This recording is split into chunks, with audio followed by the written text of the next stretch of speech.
saudara yang dirahmati Allah Subhanahu wa taala. Alhamdulillahirabbil alamin. Puji dan syukur kita panjatkan kehadirat Allah yang Maha Agung atas karunia yang diberikan kepada kita semua. Di pagi hari ini kita semua bisa berkumpul, bermuajahah di dalam majelis ilmu yang dimuliakan ini, di kediamannya ibu kita, Ibu Marsono, pengajian Al-Husna. Mudah-mudahan sebagaimana namanya, kita semakin hari semakin baik, karena husna itu artinya adalah makom yang terbaik atau keadaan yang terbaik dalam kehidupan yang kita miliki.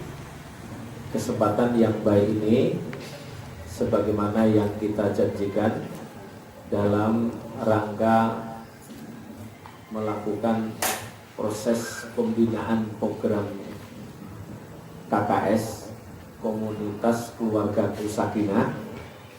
Kita akan melanjutkan beberapa kajian berkaitan dengan hal itu, ya. Dan materi kita sebagaimana yang sudah ada di hadapan ibu-ibu semua dinamakan dengan dasar-dasar dan proses mencapai keluarga sakinah, dengan subtemanya bertemu di dunia, bersua di surga, ya. Bertemu di dunia, bersua di surga, ya. Nah, kenapa demikian? Karena ternyata potret keluarga di akhirat nanti ada jenis-jenis yang bermacam-macam, dan itu ternyata jenisnya itu keluarga tersebut berantakan. Ada yang istrinya di neraka, suaminya di surga.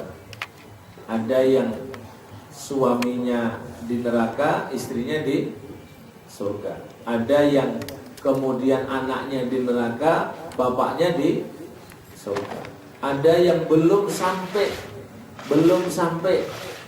di akhirat itu sudah mendapatkan kehinaan, dihilangkan kebaikan di dalam keluarga tersebut. Nah, terhadap keadaan semua itu kita tidak menginginkan. Kita tidak menginginkan. Maka kita harus tetapkan terlebih dahulu bahwa rumah tangga kita itu dimensinya bukan saja duniawi, tapi duniawi dan ukhrawi sekaligus. Kaidahnya begitu ya. Bukan saja duniawi, tapi duniawi dan ukhrawi sekaligus. Bayangkan kalau kemudian kita sekarang ini bertemu satu keluarga bertahun-tahun, bahkan ada yang sudah 25, ada yang sudah 30. Di sini sudah ada yang 30. Umur keluarganya sudah ada yang 30 belum? Ya. Ada yang bahkan mungkin nanti pernikahannya sampai umur emas, yaitu umur berapa? 50 tahun. 50 tahun bersatu, ujungnya nanti di akhirat berpisah, kan jadinya gak nyambung. Nah, kita tidak menginginkan hal tersebut.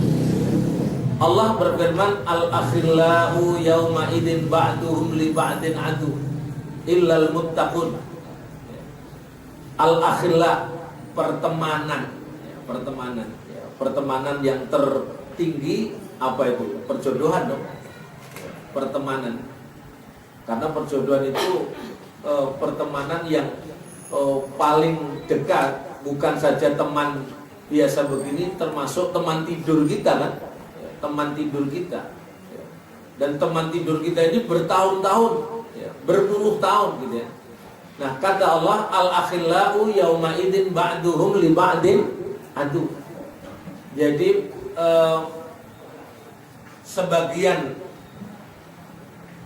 satu dengan yang lain itu nanti saling apa nih?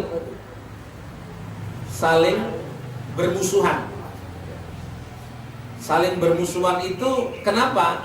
Karena tidak adanya sinkronisasi visi di dalam keluarga tersebut sejak dia berada di dunianya. Maka hal terpenting dari kajian kita sebelum ini adalah meletakkan visi keluarga terlebih dahulu. Masih ingat nggak cara meletakkan visi keluarga? Masih ingat nggak ibu-ibu? Iya. Jadi cara meletakkan visi keluarga itu, ya, saya ulang sedikit supaya tidak terjadi kerancuan atau kebingungan, adalah diletakkan dulu visi kehidupan seorang muslim. Apa itu, Bu? Surat Ali Imran 185. Apa? Zuhziha 'anil nar wa udkhilal jannah. Visi seorang muslim itu adalah dia selamat dari jilatan api neraka, masuk surga. Bagaimana menentukan visi keluarga? Kemarin sudah diajari ya, yaitu mengambil dari dua panduan Allah untuk keluarga ini. Pertama, cara milihnya. Pertama kali kan cara milih. Cara milih itu adalah Al-Baqarah 221. Yang kedua, kemana bahtera rumah tangga di bawah At-Tahrim ayat 6. Masih ingat ya? Ini penting menentukan visi. Jadi biar tidak berantakan, yang pertama itu visinya diletakkan bersama-sama terlebih dahulu. Sejatinya visi kemarin apa tuh, Bu? Visi itu apa tuh? Tujuan. Tujuan itu apa, Bu? Visi gitu ya. Intinya visi itu adalah sebuah impian, harapan yang kita inginkan. Harapan yang kita inginkan itu kita letakkan bersama. Nah, kalau menentukan visi keluarga bagaimana tadi? Saya ulang. Dipandu oleh Allah. Pertama, cara milihnya. Yang kedua, kemana? Cara milihnya adalah Al-Baqarah 221. Kemudian yang kedua itu adalah At-Tahrim ayat 6. Itu kemana rumah tangga di bawah.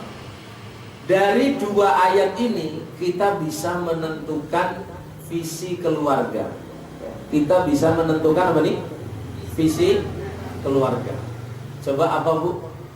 Visi keluarga kalau begitu apa? Apa, Bu? Lah ya, visinya apa itu?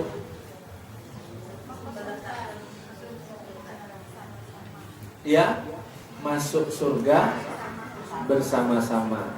Cukup? Cukup seperti itu? Masuk surga bersama-sama sudah dicukupkan?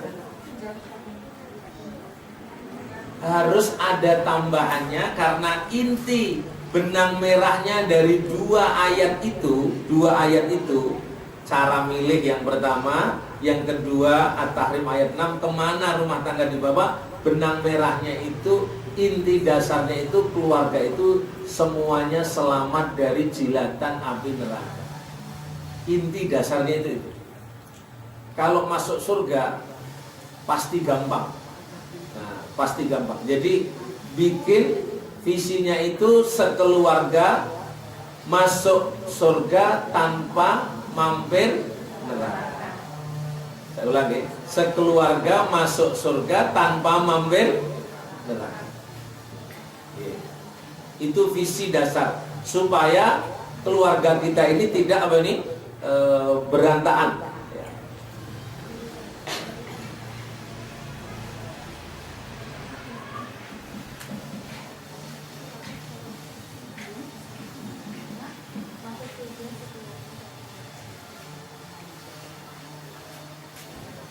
Al-akhillau ba'duhum yawma idin li ba'din adu illal muttaqun.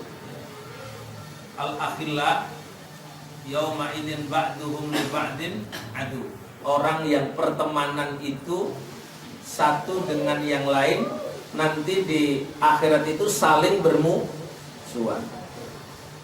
Kira-kira nyaman nggak? Nanti ternyata kita sudah 30 tahun bersama, nanti kita di akhirat bermusuhan sama suami istri. Kemudian sama anak juga tidak menyatu. Nah, ini tidak kita kehendaki karena ini termasuk di antara kegagalan di dalam membangun rumah tangga. Kalau begitu, kegagalan dalam membangun rumah tangga itu gagal yang sebenarnya itu apa? Berdasarkan visi tadi, Bu. Ternyata tidak bisa bersatu di surga. Ternyata tidak bisa bersatu di surga, itu gagal kita. Walaupun rumahnya mewah, dapat sawah maksudnya. Nah, walaupun kemudian kendaraannya tersedia semuanya, kemudian pendapatannya cukup semua, tapi kemudian apa artinya kalau ternyata nanti kemudian rumah tangga kita berantakan di akhirat gitu. Jadi kalau begitu kita melakukan perencanaan ini sesungguhnya untuk satu kehidupan yang maha panjang, yang sangat panjang, atau the unlimited life, yaitu kehidupan tanpa batas nanti. Andai kita rodok berantakan sekarang ini, rodok berantakan misalkan keluarga kita, itu maksimalnya kita hanya hidup berapa? Ya, sekitar 60 sampai 70 tahun. Nah, bagaimana kalau kemudian berantakannya nanti di akhirat tanpa batas? Nggak ketemu lagi sama istri, nggak ketemu lagi sama anak gitu ya. Nah, kita pisah-pisah gitu ya. Jangan sampai kalimatnya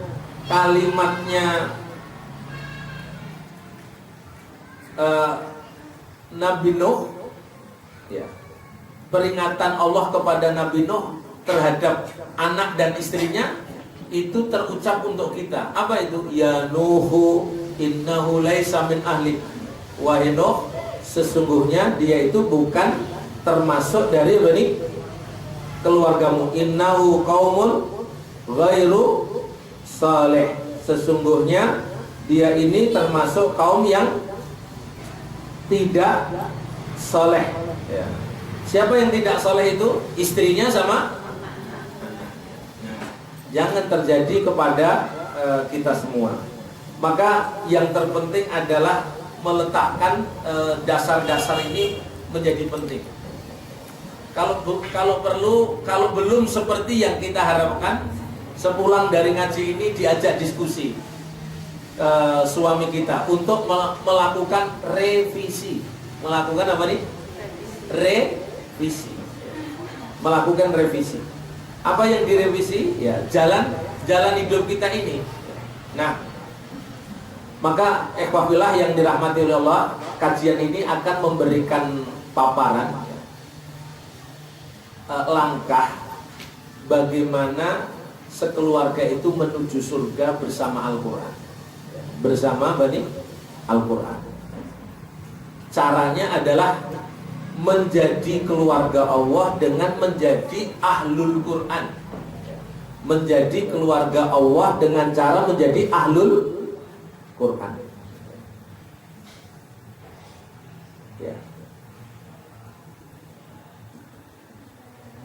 Jadi dalam Al-Quran, keluarga itu menjadi tema sentral.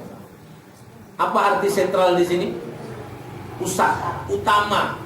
Bahasan utama itu adalah salah satunya adalah tema sentral. Misalkan sholat itu bahasan utama.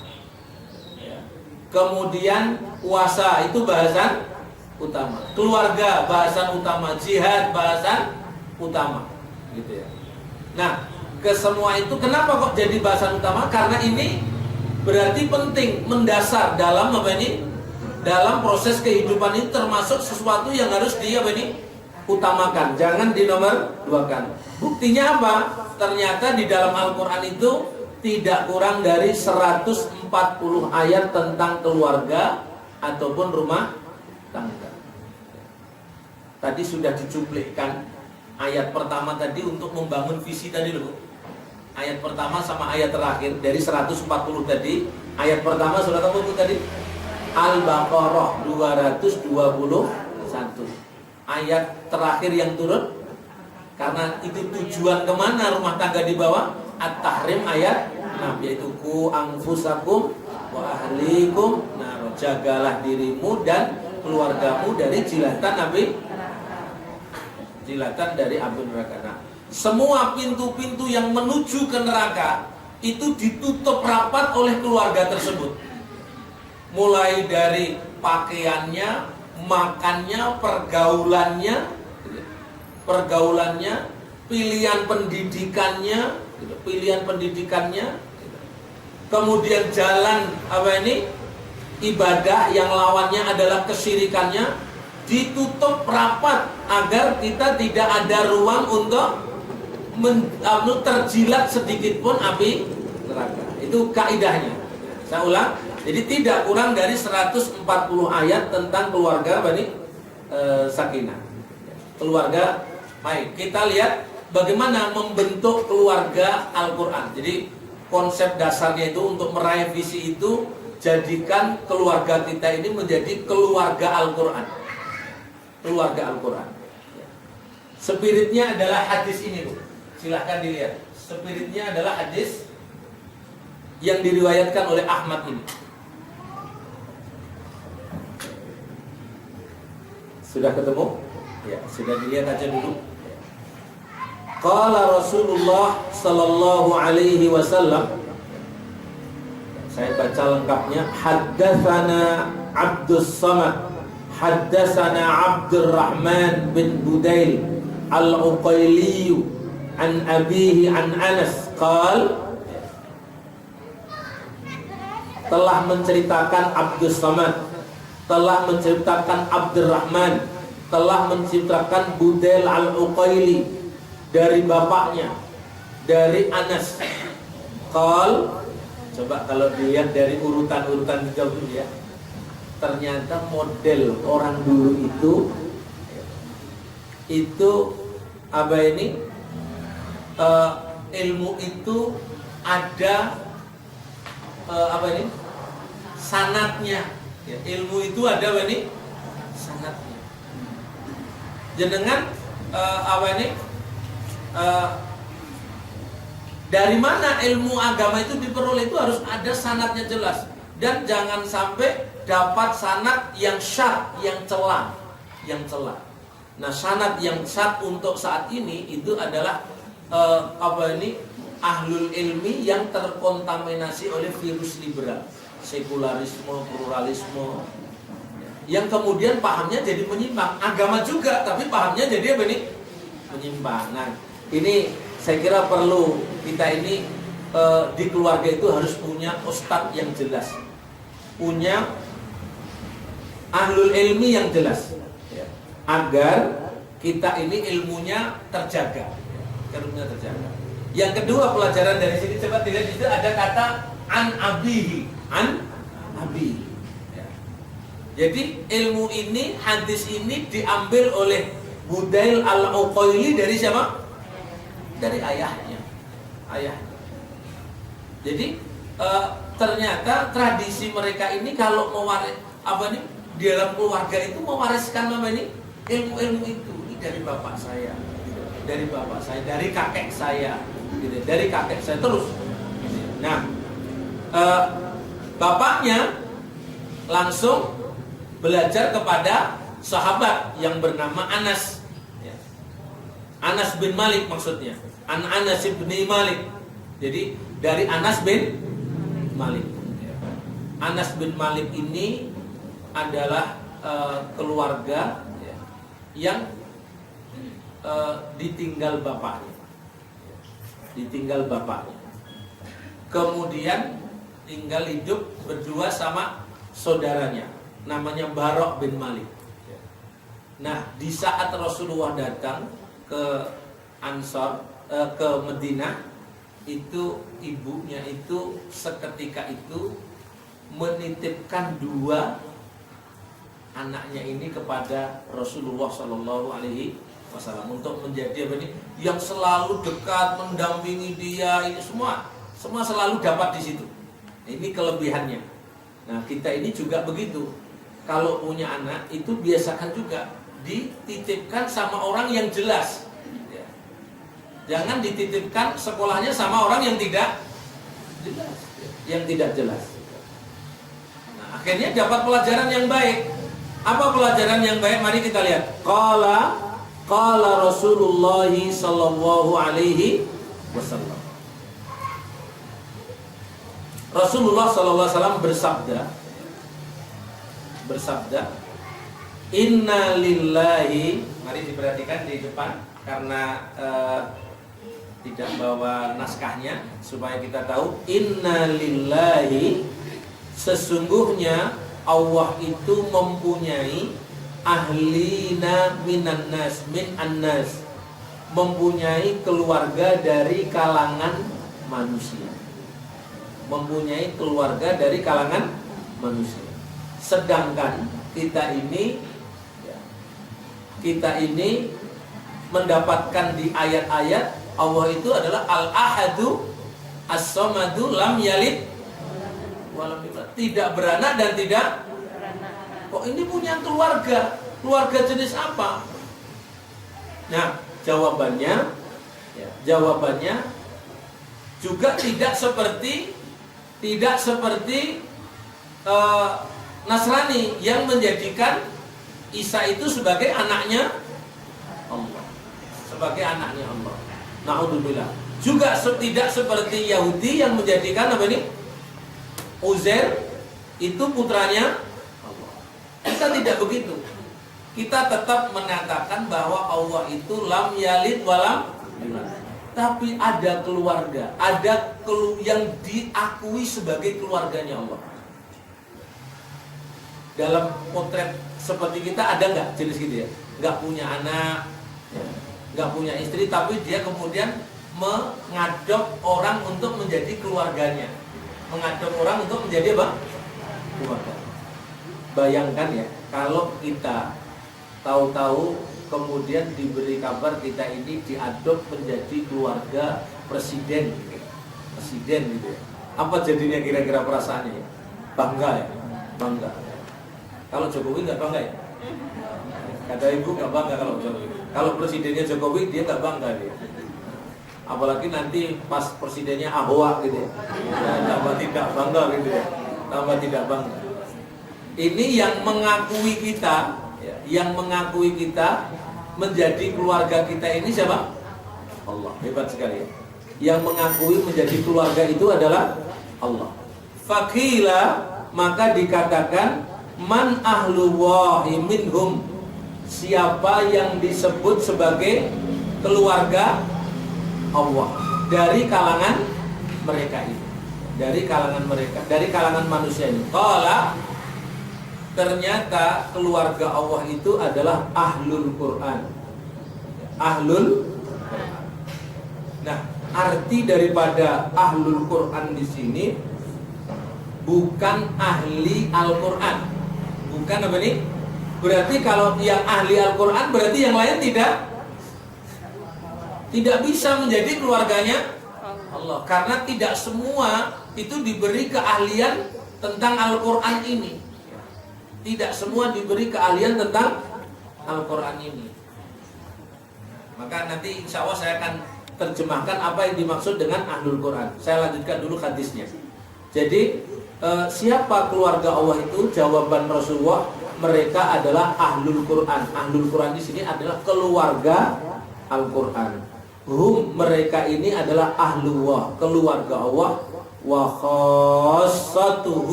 khassatuhu, dan keutamaannya atau keistimewaannya atau yang terdekatnya, yang paling diistimewakan.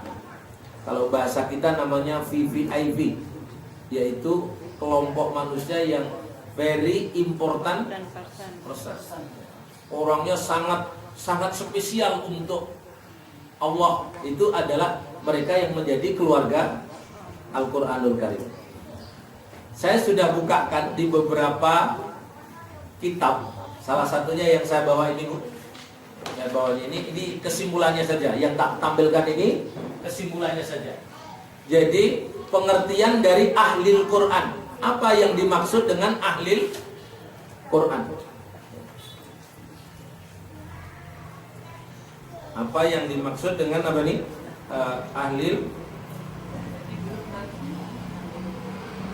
ya, pengertian daripada apa nih? Ahlil Quran. Ya. Kita lihat di sini. Yang pertama, pengertian yang pertama dinamakan hamilul Quran. Hamil itu sudah jadi bahasa dalam Indonesia, menjadi hamil. Menjadi apa? Hamil. Berarti apa, Bu? Ya,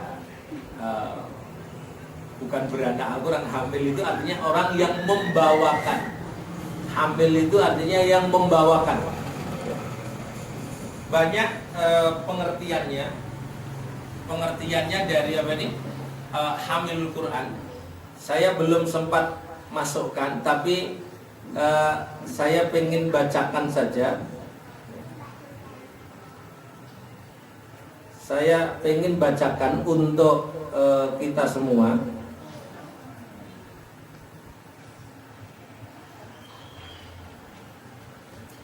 Apa pengertian daripada hamilul Quran? Sudah saya kumpulkan, tapi belum sempat saya pindahkan. Nanti kapan-kapan saya pindahkan untuk jadi datanya buat kita. Man huwa hamilul Quran. Judulnya adalah siapa yang dimaksud dengan hamilul Quran. Pertama, perkataan Al-Munawi wal muradu bihamilil Quran al-amil bihi al-mutadabbir lima'anihi al-qa'im bihi. Yang dimaksud dengan hamilul Quran itu adalah orang yang amil, menjalankan apa ini? Al-Quran. Al-mutadabbir, yang melakukan tadabbur atau perenungan terhadap Al-Quran. Lima'anihi, atas makna-maknanya. Al-Qaim, yang menegakkan Al-Quran tersebut. Yang menegakkan Al-Quran. Ini pengertian yang pertama, Bu. Pengertian yang kedua, menurut Ibnu Abdul Bar, kata beliau, wa hamalatul Quran humul amiluna bi ahkamihi wa halalihi wa haramihi. Yang dimaksud dengan hamilul Quran itu adalah mereka yang menjalankan hukum-hukum Al-Quran itu. Menjalankan hukum-hukum Al-Quran itu. Wa halalihi, baik yang halalnya maupun menahan diri dari yang diharamkannya menurut Al-Quran. Misalkan Al-Quran menghalalkan perdagangan, kita ikut perdagangan yang diatur menurut Al-Quran. Wa ahallallahu al-bai'a, lalu mengharamkan riba. Wa harrama riba. Wa ahallallahu al-bai'a wa harrama riba. Jadi keluarga Al-Quran itu yang dari jalur hamalatul Quran itu yang seperti apa? Orang yang dalam kehidupannya itu mengikuti apa petunjuk halal dan haram, walaupun itu berlawanan dengan keadaan yang berlaku di tengah kita. Saya lanjutkan. Berikutnya pengertiannya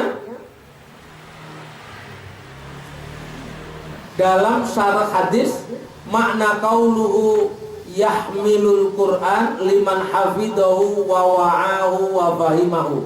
Jadi yahmilul Quran atau membawakan Al-Quran itu adalah siapa yang hafal, kemudian bisa memberikan apa ini nasihat dengannya. Kemudian yang ketiga, bisa memahami darinya. Nah, kita seperti apa derajat hamilul Quran? Karena hamilul Quran berderajat atau berjenjang, maka juga bisa diukur dari tingkat hafalan kita dengan apa ini? Al-Quran. Kalau tidak mudah-mudah, gitu ya, tidak mudah-mudah, gitu ya, pancet terus dari dulu 7 surat itu untuk modal sholat wajib, yaitu berarti ya segitu itu tempat kita nanti di surganya Allah. Ada sekeluarga itu ya, maaf ya, saya boleh ceritakan, anaknya itu Imam Nadawi itu anaknya itu 17.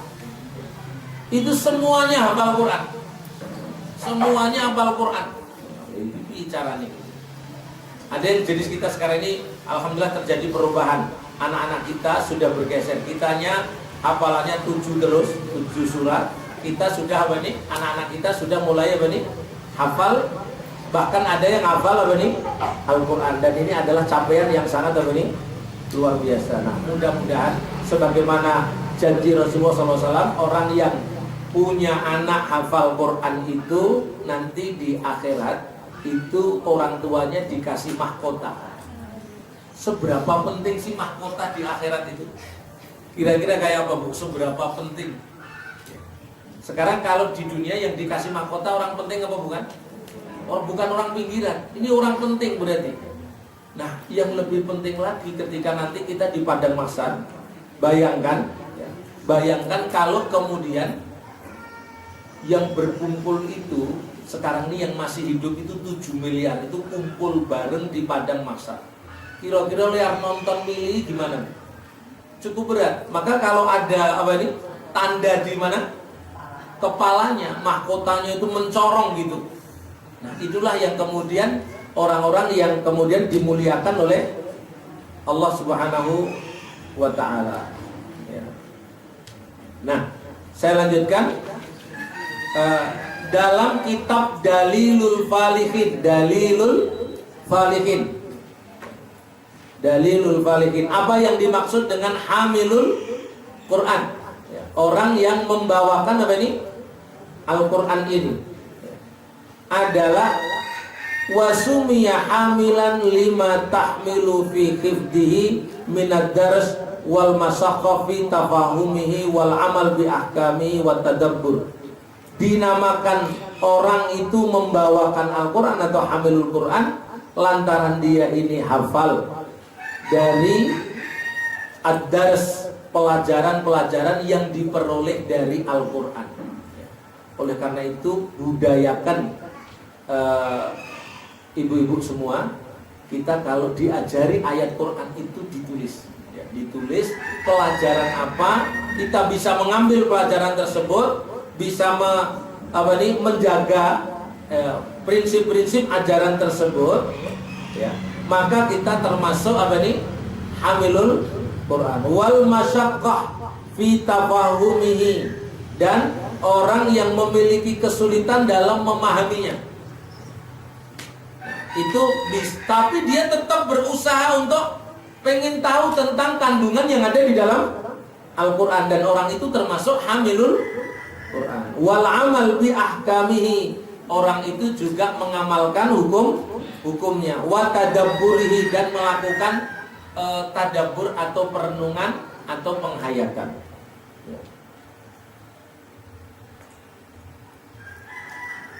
Ya.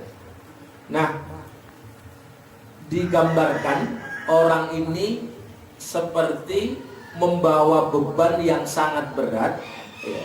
Semakin hari semakin banyak gitu.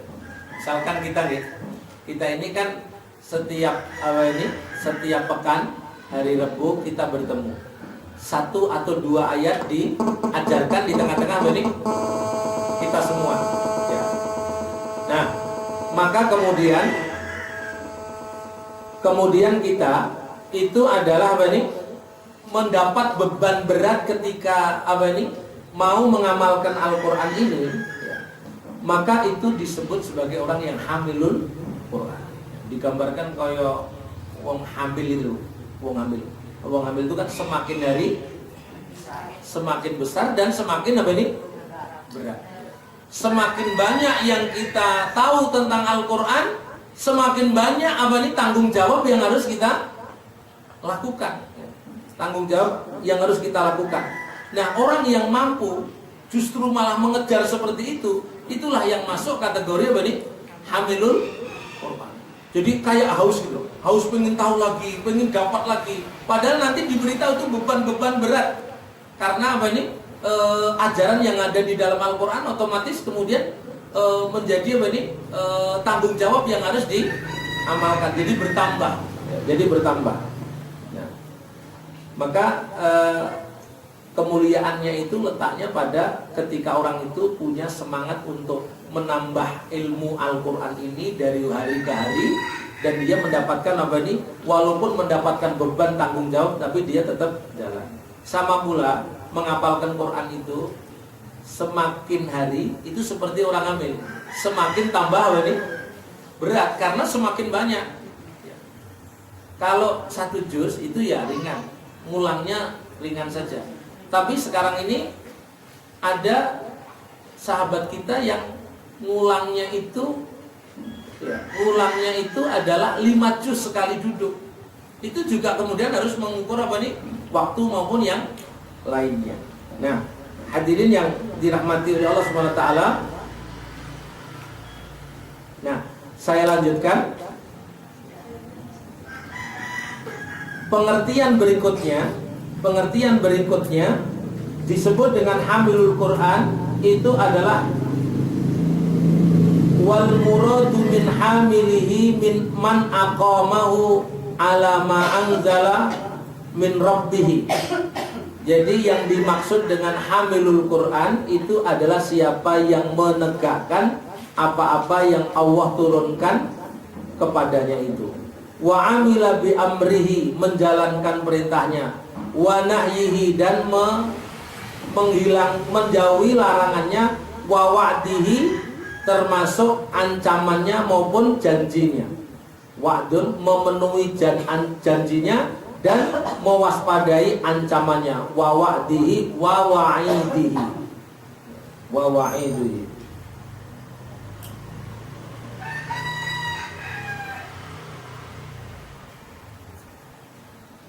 Nah, kesimpulannya saya bacakan. Kesimpulannya hamilul Quran wa khulasah itu kesimpulan, Bu.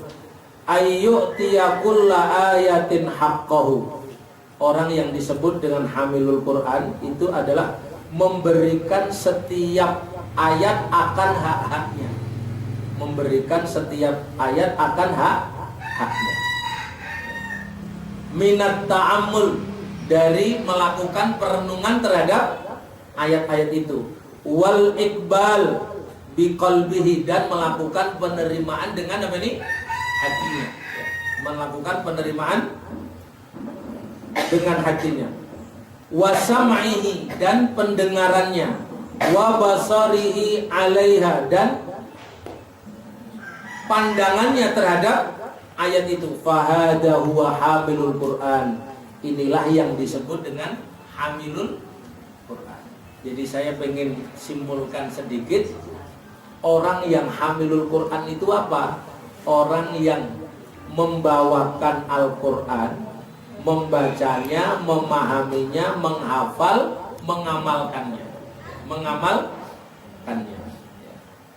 Memberikan semua hak-haknya ayat tersebut, baik apa ini? Baik bacaannya maupun penerimaan terhadap kandungan isinya. Baik menerima dengan hatinya, pendengarannya, penglihatannya, itu menerima terhadap apa ini? Ayat-ayat ini. Bukan kemudian menjauhi terhadap ayat. Nah, inilah modal paling utama ketika kita ingin menjadi keluarganya Allah. Keluarganya Allah. Siapa keluarga Allah tadi, Bu? Ahlul Quran. Ahlul Quran. Ya, saya lanjutkan.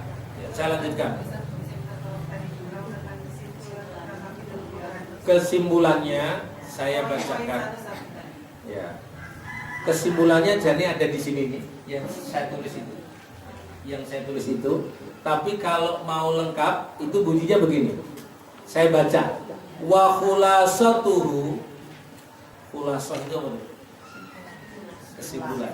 Kesimpulannya ayyu'tiya kulla ayatin haqqahu, yaitu memberikan setiap ayat akan hak-haknya.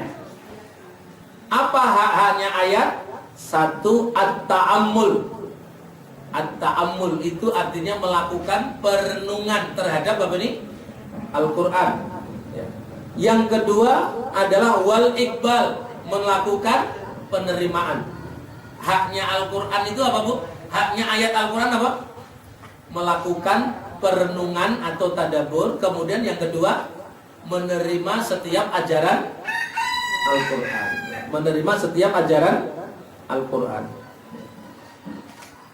Dengan apa menerimanya?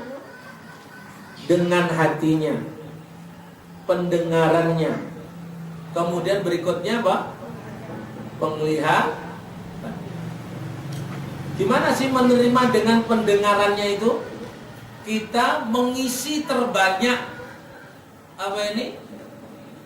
Telinga kita ini adalah dengan apa ini? Bacaan apa ini? Al-Quran. Nah, otomatis hamilul Quran itu sudah menghilangkan apa ini? Dangdut koplo itu sudah nggak didengarkan lagi, campur saru itu sudah nggak didengarkan lagi, kemudian pop, jazz, tetek bengek itu ya kita dengarnya itu tidak sengaja aja lah gitu, karena di kanan kiri kita kan masih banyak, ya itu ya dengarkan saja gitu ya. Jadi ya mohon maaf ya, hamilul Quran itu sudah nggak bisa ikut apa ini kuis berpacu dalam melodi gitu ya. Itu sudah nggak ikut gitu ya. Nah maka saya pengen supaya kita memahami terhadap apa ini langkah ini saya coba untuk apa ini kita semua bisa mengerti apa yang menjadi tugas-tugasnya. Sudah Mbak? Ya.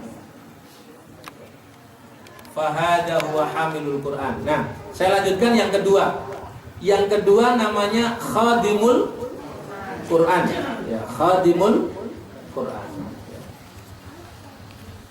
Khadimul Quran ini dinamakan khadim, itu artinya melayani, orang yang melayani Al-Quran. Orang yang melayani Al-Quran artinya adalah yang memuliakan Ahlul Quran. Walaupun menghafalnya nggak bisa, membacanya tidak pinter banget, gitu ya. Kemudian memahaminya sampai mengajarkan Al-Quran itu tidak mampu. Tapi dia ini memberikan fasilitasnya untuk Ahlul Quran, maka dia masuk dari keluarga Al-Quran itu. Masuk keluarga apa nih? Al-Quran itu. Dalam sewindu ini, Bapak Ibu semua, Ibu-ibu, sewindu ini saya jujur mendapatkan apa nih capaian-capaian yang Masya Allah luar biasa ya, tentang orang-orang yang kita pengaruhi, kita ajak untuk apa nih menjadi khadimul Quran, yang pada akhirnya melahirkan para hamilul Quran ini, para hamilul Quran ini. Sekarang ini dalam kurun waktu sewindu ini itu sudah ada 17 sekolah tinggi tahfidzul Quran yang kita kelola. Kesemuanya gratis. Siapa yang biayai itu? Sebuah keluarga itu dari usaha yang dia rintis. Saya ambil sampel contoh yang dekat aja. Di sini ini ada namanya Baitul Hikmah, sampingnya Nirmala Suri. Nah seperti itu ada 17. Nah itu dibiayai dari hasil usahanya dia di Nirmala Suri. Sudah diproyeksikan untuk kepentingan menjadi ahlul Quran seperti itu. minggu ini ya, saya pengen cerita saja. Ada 4 tempat yang ini nanti akan dilakukan MOU. Saya sebut aja 4 tempat itu. Nomor 1 itu adalah di Mudal Telatar. Ya, Mudal Telatar itu seorang keluarga besar dari Wakil Menteri ISDM Dr. Susilo itu kemudian bikin proyek untuk pengembangan Al-Quran ini. Dia beli tanah sendiri, dia bangun bersama keluarganya, ya, keluarganya banyak. Kemudian diserahkan pengelolaannya kepada kita, termasuk biayanya masih dia biayai terus, operasional bulanan yang kira-kira sekitar 30-an juta itu bisa jalan terus. Yang kedua yang di Bacem ini, Bacem ini dekat jembatan, maju sedikit belok kanan, itu ada keluarga Kiai As'ad, orang Solo sini, sudah meninggal ya.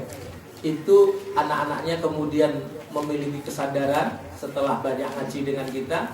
Kemudian jadi jumlah anaknya Kiai As'ad itu 17 dari satu ibu.